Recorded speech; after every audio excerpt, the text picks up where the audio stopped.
Hello beautiful people, welcome back to the channel. So let's quickly look at this clip together and I'll be right back. Is there anybody else out there that's an older sibling that feel like y'all missed out on parts of your childhood, or you had to grow up way too fast because you had to help raise your younger siblings? Yeah, me too. That's what I've been thinking about lately. But the question is really just for us, for the Black community. Why does it feel like that when a sibling is the oldest girl, she ends up missing out on so many parts of her childhood, so many parts of her life growing up, because she has to step in and play one of the parents to her younger siblings? And I know my mom did the best she could with what she had. She was an amazing woman. I'm not taking anything away from her. And it just seems to be a trend and a cycle and a generational curse that we really need to work on and we really need to try to break, because I don't think a lot of parents understand the effect that it has on your children when they grow up and they have carried all of that weight and all of that stress that you have put on them as a child to become a parent so fast. And then when they grow up, they realize they've missed out on so much fun. They've missed out on so many parts of their childhood. I'm sure this is very familiar to a lot of us, particularly Africans. Personally, I'm from the Igbo culture, and this is something that is very, very common in the Igbo culture. As a first daughter, you're called Ada. And that Ada title is not just a name, it is actually like a responsibility. You're like the second mother in the family. So you're literally parentified from a young age. This huge responsibility is put upon you.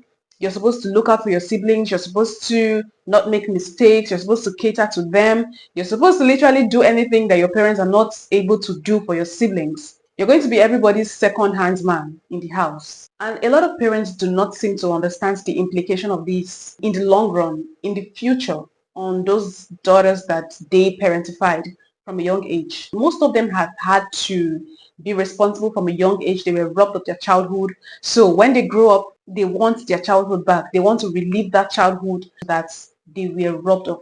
For a lot of them, when they become adults, they do not want that responsibility of taking care of another child in adulthood. So this is kind of like a trauma response, I would say. And for me, one of the biggest things that has affected me as an adult, having to help raise my youngest brother, is that now I am a warrior, like I'm a parent. I have literally adopted a parent personality. And that's whenever I have friends with my youngest cousins, with anybody, I am the mom in every role, and I don't even have kids. And sometimes I don't like that. I love the fact that I am extremely mature. I know how to have fun. I know how to laugh. But the fact that I had to mature way too fast. And that just wasn't fair. If y'all have kids, please don't put so much pressure on your oldest babies. Because let me tell you something, they're going to grow up with resentment. Let them live. If you know that you're going to need help with your kids, if you have them, then just don't have them. Just wait. But please stop putting so much pressure on your oldest kids, because y'all don't understand. It's a lot. So yeah, if y'all are family planning and do all those things, like, work that out. Get a nanny, get a babysitter, do something, but just don't put so much pressure on those. A lot of people like to hate on eldest daughters for not wanting to have kids, but we, more than anybody, know how hard it is to be a mother. And because we have so much respect for that hard work, we want to opt out of that because we understand the sacrifice that it takes, because we got a glimpse of that when we were younger. Whether you had to care for your younger siblings or just take on a lot of responsibility at a young age, regardless of the reasons and the specific details, you know how hard it is. And the issue is that a motherhood is one of those things where you can't do a trial run. It's like getting a tattoo. You have to really commit. And a lot of women do, because of the way motherhood is portrayed in society as the selfless act that garners a lot of respect in a society where women don't get any respect. But then you have those same women 20, 30, 40 years later saying, I don't know, I would have done this, or I wish I had known the truth before getting into this. Now, I'm not saying that you shouldn't have kids, but if you are on the fence, ask an oldest daughter, because they will tell you the truth of what it is to have kids. I relate to this topic very much because I personally am like the oldest daughter in my family. But well, I didn't have to take care of a lot of siblings because I was literally number 3 amongst 4 siblings. I was just the only girl. So I just had one sibling I was older than. But I understand what it feels like, because just being the only girl, I was expected to take up the task in the home. There were certain responsibilities at home that were expected of me, as opposed to my male siblings. Like, For example, my mom comes home and she meets the house messy. And my elder brothers, I have two older brothers, would be sitting there watching TV with me. Guess who she scolds? Me. Me, the junior one that they're older than. And then she goes on to reference that I'm the girl. Although I feel like this can be traced to how African moms and mothers raise their daughters to be good wives and all of that. But yeah, I can understand a little bit. And I have friends too that in their homes, they were like the oldest daughters in their homes. So I sort of understand what it feels like. The responsibility on an oldest daughter is very, very huge. And we've actually normalized this in our society. It is like the norm, which is very wrong because you're traumatizing your child. You're literally stealing your child's childhood. A child is literally not allowed to be a child. You're putting a responsibility on a little child that is still a baby, that still needs care, that still needs parenting themselves. The parentified daughter experiences a role. So as a child, the parentified daughter experiences a role reversal in the parent-child dynamic in which she is forced to be the adult in the relationship and her parents rely on her. She may have been the mediator between emotionally immature parents, the caregiver for an ill parent, the therapist for a depressed parent, or the mother figure to her younger siblings. Whatever the circumstances were, she prematurely experienced the psychological load that comes with being responsible for dependence. She was expected to always sacrifice her needs for them and to be constantly available and reliable. This invisible labor was never recognized or appreciated because it was simply framed as her duty. She often resented the level of responsibility that was put upon her, but she felt overwhelming guilt if she didn't uphold these expectations. Naturally, people don't experience this level of responsibility over another person until they have a child. But for parentified daughters, this level of overwhelming responsibility was her entire childhood. She went through life as if it was a Final Destination movie, catastrophizing every scenario so she felt prepared for the next crisis. But being in constant survival mode completely dysregulated her nervous system. Only when she sets healthy boundaries with her family does she begin to heal. She creates an inner world that feels calm, peaceful, and serene, something she's never experienced in life before. You know, the effect of this is large because it also has its psychological effects in the sense that in adulthood and in social spaces, you would see that one girl that feels very responsible for people, like people she doesn't even know, strangers. She just automatically just takes up the emblem of responsibility and tries to be responsible to people that she's not even supposed to be responsible for. And this is what it does over time because for this kind of girls, they've been responsible for their siblings all their life. Even in adulthood, they would find it hard to even pull back and let their siblings be. They are going to be very attached and very, very involved in the lives of their siblings, and very controlling as well. Of course, that sense of responsibility on their siblings, they would take it onto adulthood. Even in romantic relationships, she would oftentimes mistake relationship for parenting. She would often find herself parenting her significant other in a relationship because she would not be able to stop herself. This is how she has been wired from childhood, to always cater to people's needs, to always take care of people. And this would be the effect of every relationship she finds herself. Even amongst her friends, she would be that person that would be like catering to everybody. If you see anyone that does this, check them. Like, it's usually a psychological response to the trauma that they had growing up. Something to think about. But if you are a woman who is choosing not to have children. So I am one of these people. I am the eldest daughter to obviously my parents, and they're from Mexico. But I would say there's 3 reasons why I'm like 95% sure I will not be having children. 1 being I was parentified, 2 adultified, and 3 being the environment. So from a young age, I was my younger sister's primary caretaker, and for a long time I've been taking care of my parents. And I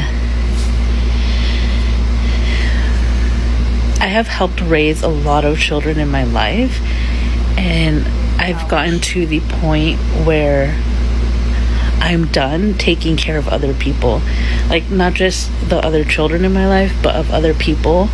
And if you watch my videos, you see that I mention that I watch my godson.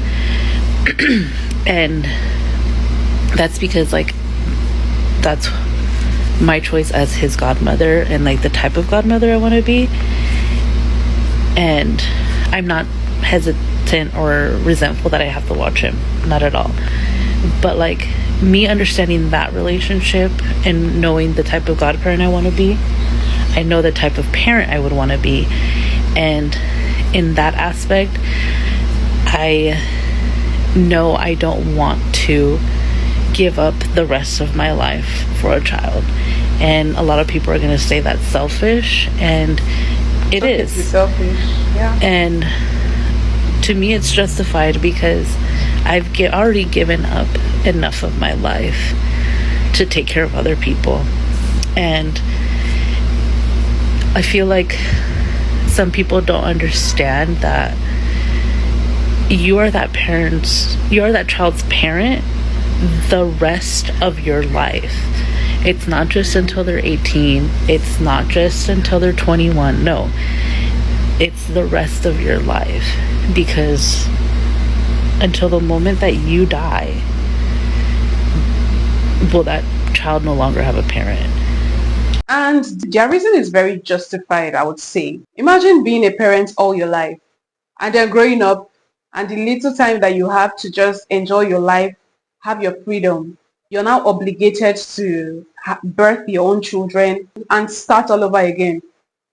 It literally means you're going to be a parent all your life, from childhood till you die, because of course parenthood does not stop. Parenthood is till you die. You're going to be thinking of your kid as long as you live.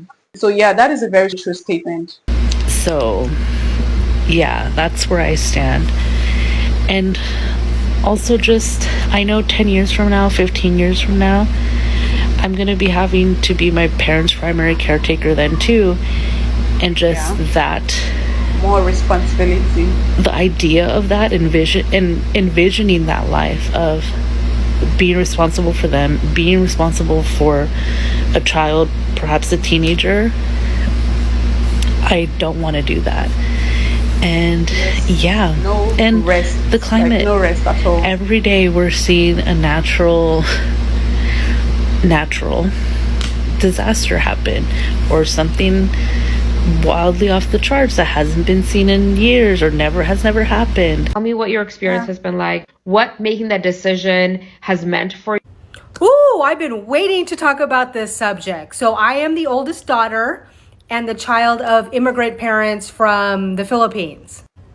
I have two younger brothers, and my father was also in the military, which when we were younger, he would go away on the ship for months on end. So when dad was gone, that meant that I had to step it up even more to help out my mom, because she was a full-time working nurse with 3 young kids, and I'm the only girl, 2 sons. So everything fell on me to help mom out when dad was gone, right? And then when dad came back, there was all kinds of things going on, and then he would, leave again for months on end. So here I am, stuck, taking on parental responsibilities when my dad was gone. One of my siblings is also special needs, so that was a factor in the caregiving as well. So like many oldest daughters, and with siblings, we didn't have a childhood. Our childhood was kind of stripped away from us, and we became parental figures like very young. So for example, I'm 2 years old, and my younger brother next to me is like 2 years younger. And people would notice like, oh, look, Steph is taking such good care of her little brother. I'm 2. I'm still a child. Yeah, like this actually sounds like what would happen in an African family. So apparently there's not much of a difference between an Asian family and an African family, because this is what happens in African families, in most African families. The little girl is praised for taking care of her siblings, like at a little young age. And they're talking about me like I'm a parental figure.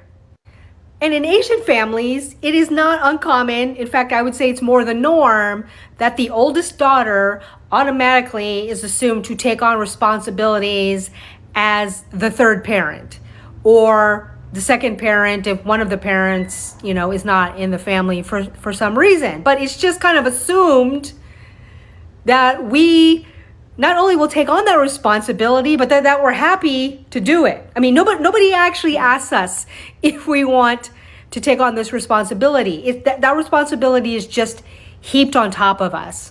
So as I got older, I was kind of ambivalent about having kids. And a big factor also too was who's going to be the father of these children. I wasn't going to have kids until I met, the person who would be the father of my children. And I didn't really meet anybody who fit that criteria. And keeping it real, when you're the oldest daughter, your childhood was spent centering everyone else around you. And then finally you get to a point where you're older and now I choose to center my life around me. What do I want? What do I need? And what will make me happy and joyful? And all of you are second in that. And let me tell you, I know saying that out loud can ruffle a lot of feathers and get people bent out of shape, because it's you a woman? How dare you want to center yourself? Oh my God, the audacity, right? That I would want to center my needs and my joy and make that the priority. Oh my God. There's this guilt that has been normalized by society that you're supposed to feel anytime a woman decides to be selfish, anytime a woman decides to put herself first. People tend to make you feel bad and make you feel like it is such a bad thing for a woman to center herself. It's just this unconscious responsibility that they put on women. Society has normalized women always coming second, always coming secondary to every other person. We are praised for putting ourselves last in everything. We're praised for putting every other person first before ourselves. And we're supposed to feel guilt anytime we put ourselves first. And that is a wrong mentality that has lasted for too long. It's okay for a woman to be self-centered. It's okay to not want to carry responsibility all your life. It's okay to center your life and choose what makes you happy. You're literally in charge of your own happiness and your joy. No one else is going to make you happy or give you joy if you don't do it for yourself. Every other person is out there thinking of themselves, especially men. Men are very selfish. So why is a woman guilt-tripped anytime a woman decides to be selfish, anytime a woman decides that, she's not having kids? And I'm glad that women are putting themselves first and making decisions that serve them.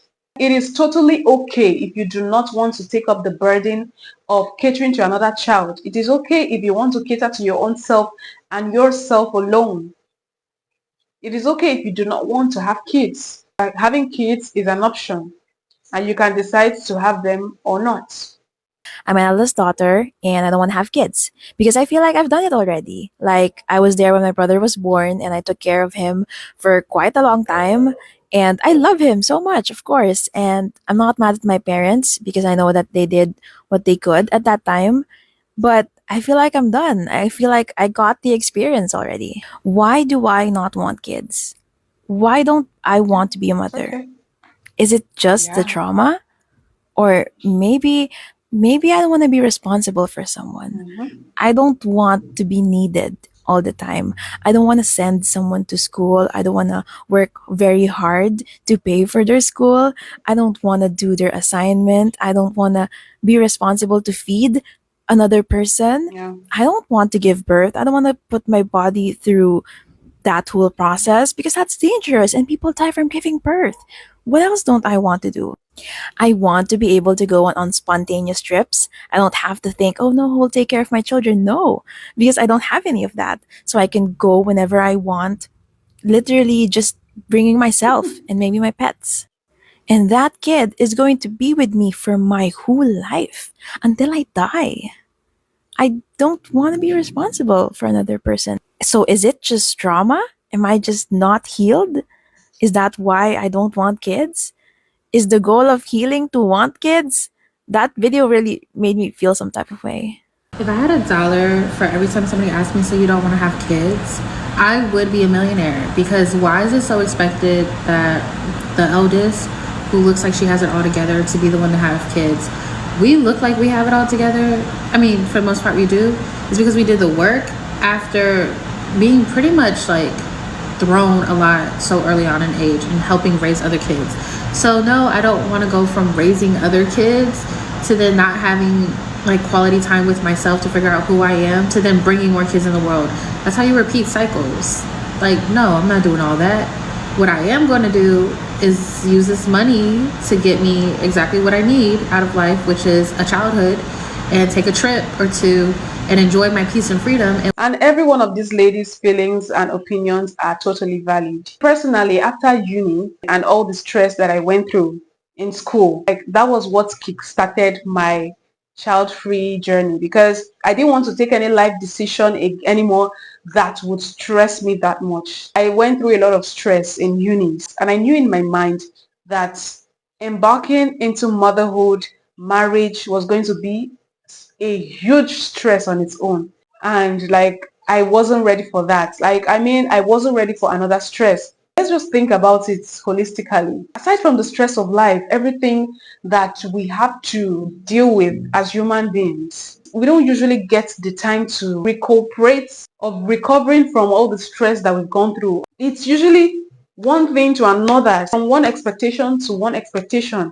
It never ends. Like, life is literally a rat race. There's always something new that you have to do. There's always something new to achieve. And personally, I don't like stress. Some people may call it laziness. Some people, like my mother anyway.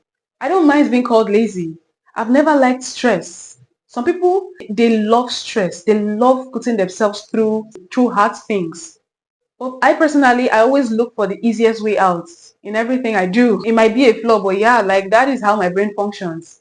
Anything that is going to cause me stress, I try as much as possible to avoid it. Now, like I've had the opportunity to cater to some kids, like my neighbor's kids or my cousins, little cousins, and kids would always want to be around me.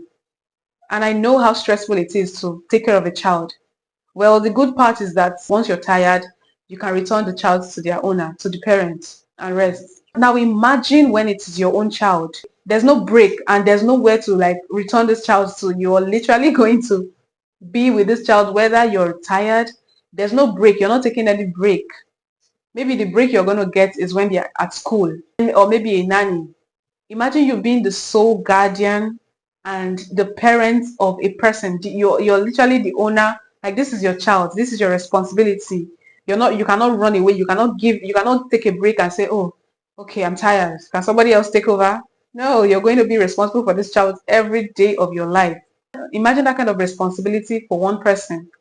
It is not easy at all. It's not easy. So let's be more encouraging. Let's be encouraging to people that do not want to have kids. Or do we want to have more parents that traumatize their kids? Because that's usually what happens. When people that actually did not want to be parents become parents, they end up traumatizing their children. They end up resenting their children. They end up being the regretful parents that we always talk about. And that can be very traumatizing to their children. So yeah, so let's be very supportive of people that do not want to be parents. Let us be supportive. There are people that they were called into this earth to be mothers. They were called into this earth to be parents. They are very good at parenting. They are very good at multitasking. They're just good at the job. Natural. They are naturals in parenting. But if people say they don't want to be parents and they've made the decision, can we let us be more accepting and more encouraging? And you also, that you know that you are not well equipped for the job. Don't let nobody cajole you into parenthood. And this is 2026, where a lot of people are openly being child-free. Being child-free is starting to be very normalized in our society. So yeah, let us let people breathe. And we have come to the end of this video. Don't forget to like and share your comments in the comment section. As always, I remain your girl Joy. Thank you for watching, and I'll see you in my next video. Bye.